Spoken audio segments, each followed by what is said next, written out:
ಸರ್ಕಾರ ಹಾಗೂ ಅಬಕಾರಿ ಇಲಾಖೆ ಅಧಿಕಾರಿಗಳ ಮಧ್ಯೆ ಭಾರೀ ಫೈಟ್ ಏರ್ಪಟ್ಟಿದೆ. ಕಾರಣ ಏನು, ಯಾಕಾಗಿ ಡೀಟೇಲ್ಸ್ ಬರ್ತಾ ಇದೆ. ಇದು ಸರ್ಕಾರ ಹಾಗೂ ಅಬಕಾರಿ ಇಲಾಖೆ ಅಧಿಕಾರಿಗಳ ಮಧ್ಯೆ ನಡೀತಾ ಇರೋ ಫೈಟ್ ಸಂಬಂಧ. ಅಬಕಾರಿ ಅಧಿಕಾರಿ ನೌಕರರ ವರ್ಗಾವಣೆಗೆ ಸರ್ಕಾರ ಮುಂದಾಗಿತ್ತು, ಹಾಗಾಗಿ ಸರ್ಕಾರಕ್ಕೆ ಶಾಕ್ ಎದುರಾಗ್ತಾ ಇದೆ. ಕೌನ್ಸಿಲಿಂಗ್ ಮೂಲಕ ವರ್ಗಾವಣೆ ಮಾಡೋದು ಬೇಡ ಅಂತ ಅಧಿಕಾರಿಗಳು ಹೇಳ್ತಾ ಇದ್ದಾರೆ. ಹಾಗಾಗಿ ಸರ್ಕಾರ ಹಾಗೂ ಅಬಕಾರಿ ಇಲಾಖೆಯ ಮಧ್ಯೆ ಈ ವಿಚಾರಕ್ಕೆ ಸಂಬಂಧಪಟ್ಟಂತೆ ಅಂದರೆ ಟ್ರಾನ್ಸ್ಫರ್ ತಿಕ್ಕಾಟ ಶುರುವಾಗಿದೆ. ಸರ್ಕಾರ ಕೌನ್ಸಿಲಿಂಗ್ ಅನ್ನು ಖಂಡಿಸಿ ಕೋರ್ಟ್ ಮೊರೆ ಹೋಗಿದೆ ಅಧಿಕಾರಿಗಳು. ಹಾಗಾಗಿ ಅಬಕಾರಿ ಇಲಾಖೆ ಅಧಿಕಾರಿ ಜೊತೆಗೆ ಸಿಬ್ಬಂದಿ ವರ್ಗಾವಣೆಯನ್ನ ಸ್ಟಾಪ್ ಮಾಡಲಾಗಿದೆ. ಈಗ ಅಬಕಾರಿ ಇಲಾಖೆ ಭ್ರಷ್ಟಾಚಾರ ತಡೆಗೆ ಕೌನ್ಸಿಲಿಂಗ್ ಅಂತೇಳಿ ಸರ್ಕಾರ ಹೇಳಿತ್ತು. ಇನ್ಸ್ಪೆಕ್ಟರ್ಗಳು, ಸಬ್ ಇನ್ಸ್ಪೆಕ್ಟರ್ಗಳು, ಹೆಡ್ ಕಾನ್ಸ್ಟೇಬಲ್ಗಳು, ಗ್ರೂಪ್ ಸಿ ವರ್ಗಾವಣೆಗೆ ಕೌನ್ಸಿಲಿಂಗ್ ಪ್ರಕ್ರಿಯೆಯನ್ನ ಮಾಡಬೇಕು ಅನ್ನೋ ವಿಚಾರ. ಈ ಪ್ರಕ್ರಿಯೆ ಕೌನ್ಸಿಲ್ಗೆ ವಿರೋಧವನ್ನು ವ್ಯಕ್ತಪಡಿಸಲಾಗಿರುತ್ತೆ.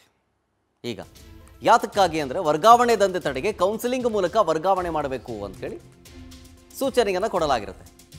ಅಂದರೆ ಅದನ್ನೇ ಒಂದು ದಂಧೆ ಮಾಡ್ಕೊಂಡಿದ್ದಾರೆ, ಅದನ್ನು ಹೆಂಗಾದರೂ ಮಾಡಿ ತಡಿಬೇಕು ಅಂತಂದರೆ ಕೌನ್ಸಿಲಿಂಗ್ ಮಾಡೋಣ, ಕೌನ್ಸಿಲಿಂಗ್ ಮೂಲಕ ವರ್ಗಾವಣೆ ಮಾಡೋಣ ಅಂತ. ಇದಕ್ಕೆ ಭಾರಿ ವಿರೋಧ ವ್ಯಕ್ತವಾಗ್ತಾ ಇದೆ. ಡೀಟೇಲ್ಸ್ ಕೊಡ್ತಾರೆ ಇದ್ರ ಬಗ್ಗೆ ನಮ್ಮ ಪ್ರತಿನಿಧಿ ವರ್ಷಿತಾ ಲೈವ್ನಲ್ಲಿ. ವರ್ಷಿತಾ, ಈಗ ಈ ಕೌನ್ಸಿಲಿಂಗ್ ವಿಚಾರಕ್ಕೆ ಸಂಬಂಧಪಟ್ಟಂತೆ ಒಂದಷ್ಟು ವಿರೋಧಗಳು ವ್ಯಕ್ತವಾಗ್ತಾ ಇದೆ. ವರ್ಗಾವಣೆ ವಿಚಾರ ಸಂಬಂಧ ಸರ್ಕಾರ ಹಾಗೂ ಅಬಕಾರಿ ಇಲಾಖೆಗಳ ಮಧ್ಯೆ ಏನೇನಾಗ್ತಾ ಇದೆ ಈಗ ಸದ್ಯ ಈ ಬೆಳವಣಿಗೆ ಕುರಿತು?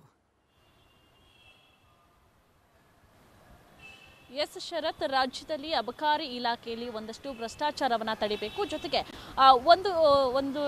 ಅದನ್ನು ಒಂದು ಹ್ಯಾಂಡ್ ಓವರಿಗೆ ತಗೋಬೇಕು ಅನ್ನುವಂತಹ ನಿಟ್ಟಿನಲ್ಲಿ ಸಾಕಷ್ಟು ಹರಸಾಹಸವನ್ನು ಒಂದು ರೀತಿಯಾಗಿ ಸರ್ಕಾರ ಕೂಡ ಪ್ರತಿ ಬಾರಿ ಕೂಡ ಪ್ರಯತ್ನವನ್ನು ಪಡ್ತಾ ಇತ್ತು. ಅದರಲ್ಲೂ ಬಹು ಮುಖ್ಯವಾಗಿ ನೇಮಕಾತಿ ವಿಚಾರ ಆಗಿರ್ಬೋದು ಅಥವಾ ಟ್ರಾನ್ಸ್ಫರ್ ವಿಚಾರ ಆಗಿರ್ಬೋದು, ಈ ಒಂದಷ್ಟು ವಿಚಾರಗಳು ಬರುವಂತಹ ಸಂದರ್ಭದಲ್ಲಿ ಸಾಕಷ್ಟು ಲಂಚಕೋರರು ಕೂಡ ಅತಿ ಆಗ್ತಾ ಇದ್ರು. ಹಾಗಾಗಿ ಇದಕ್ಕೆ ಬ್ರೇಕ್ ಹಾಕೋದಕ್ಕೆ ಕೌನ್ಸಿಲಿಂಗನ್ನು ಮಾಡಿ ನಿಮಗೆ ಟ್ರಾನ್ಸ್ಫರನ್ನು ಕೊಡ್ತೀವಿ ಅನ್ನುವಂತಹ ಮಾತುಗಳು ಕೂಡ ಸರ್ಕಾರವನ್ನು ಆಡಿತು. ಈಗ ದಶಕಗಳಿಂದ ಕೂಡ ಅಬಕಾರಿ ಇಲಾಖೆಯಲ್ಲಿ ವರ್ಕ್ ಮಾಡ್ಕೊಂಡು ಬಂದಂಥವ್ರು ನಮಗೆ ನಮ್ಮ ಊರುಗಳಿಗೆ ಟ್ರಾನ್ಸ್ಫರ್ ಸಿಗ್ತಾ ಇಲ್ಲ, ಜೊತೆಗೆ ಎಲ್ಲೋ ಒಂದು ಕಡೆ ಸರ್ಕಾರ ನಮ್ಮನ್ನು ಕಡೆಗಣಿಸ್ತಾ ಇದೆ, ಈ ರೀತಿ ನಿರ್ಧಾರಗಳನ್ನು ಸರ್ಕಾರ ಯಾಕೆ ತಗೊಳ್ತು ಅನ್ನುವಂಥ ಮಟ್ಟಿಗೆ ಹೋಗಿರುವಂಥದ್ದು. ಹಾಗಾಗಿ ಪ್ರತಿ ಬಾರಿ ಕೂಡ ಸರ್ಕಾರದ ಎಷ್ಟೇ ಬಾರಿ ಗಮನಕ್ಕೆ ತಂದರೂ ಕೂಡ ಸರ್ಕಾರ ತಲೆ ಕೆಡಿಸ್ಕೊಂಡಿರಲಿಲ್ಲ. ಈಗ ಅಬಕಾರಿ ಇಲಾಖೆಯ ಅಧಿಕಾರಿಗಳು ಜೊತೆಗೆ ನೌಕರರು ಕೋರ್ಟ್ ಮೆಟ್ಟಿಲನ್ನು ಏರುವಂತಹ ಪರಿಸ್ಥಿತಿಗೆ ಬಂದು ತಲುಪಿರುವಂಥದ್ದು.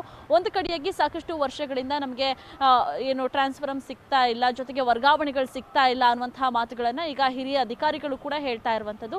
ಬಹು ಮುಖ್ಯವಾಗಿ ಆ ನೌಕರರನ್ನ ತಗೊಳ್ತಾ ಹೋದ್ರೆ ಎಲ್ಲೋ ಒಂದ್ ಕಡೆ ಅಧಿಕಾರಿಗಳು ಭ್ರಷ್ಟಾಚಾರವನ್ನ ಮಾಡಿ ಹಣವನ್ನ ಕಲೆಕ್ಟ್ ಮಾಡ್ತಾರೆ, ಜೊತೆಗೆ ಹಣವನ್ನ ಮಾಡ್ತಾರೆ ಅನ್ನುವಂತಹ ಗ್ರೂಪ್ ಒಂದು ಸೈಡ್ ಆದರೆ ಇನ್ನೊಂದು ಸೈಡ್ ಆಗಿ ಈ ಇನ್ಸ್ಪೆಕ್ಟರ್ಗಳಾಗಿರ್ಬೋದು ಅಥವಾ ಸಬ್ ಇನ್ಸ್ಪೆಕ್ಟರ್ಗಳಾಗಿರ್ಬೋದು, ಕೆಲವೊಂದು ಅಮಾಯಕ ಜನರು ಕೂಡ ಈ ಒಂದು ಅಬಕಾರಿ ಇಲಾಖೆಯಲ್ಲಿ ಇರೋದ್ರಿಂದ ಎಲ್ಲೋ ಒಂದು ಕಡೆ ಈ ಒಂದು ಕೌನ್ಸಿಲಿಂಗ್ ಮಾಡಿ ನಮಗೆ ವರ್ಗಾವಣೆಯನ್ನು ಕೊಡುವಂಥದ್ದು ಯಾವ ಮಟ್ಟಿಗೆ ಸರಿ, ಹಾಗಾದರೆ ನಾವು ಮಾಡಿದಂತಹ ಎಕ್ಸ್ಪೀರಿಯನ್ಸಿಗೆ ನಮಗೆ ಸರ್ಕಾರ ಗೌರವವನ್ನು ಕೊಡ್ತಾ ಇಲ್ಲ ಅನ್ನುವಂತಹ ಮಾತುಗಳನ್ನು ಕೂಡ ಈಗ ಆಡ್ತಾ ಇರುವಂಥದ್ದು. ಹಾಗಾಗಿ ನಮಗೆ ವರ್ಗಾವಣೆಯನ್ನು ಕೊಡಬೇಕು, ಜೊತೆಗೆ ಈ ಕೌನ್ಸಿಲಿಂಗನ್ನು ಕ್ಯಾನ್ಸಲ್ ಪಡಿಸಬೇಕು ಅನ್ನುವಂತಹ ಕಾರಣಕ್ಕೆ ಅಬಕಾರಿ ಇಲಾಖೆ ಈಗ ಸರ್ಕಾರದ ವಿರುದ್ಧವಾಗಿ ಕೋರ್ಟ್ ಮೆಟ್ಟಿಲೇರಿದೆ. Sharath, okay, thank you Varshitha ಡೀಟೇಲ್ಸ್ಗಾಗಿ.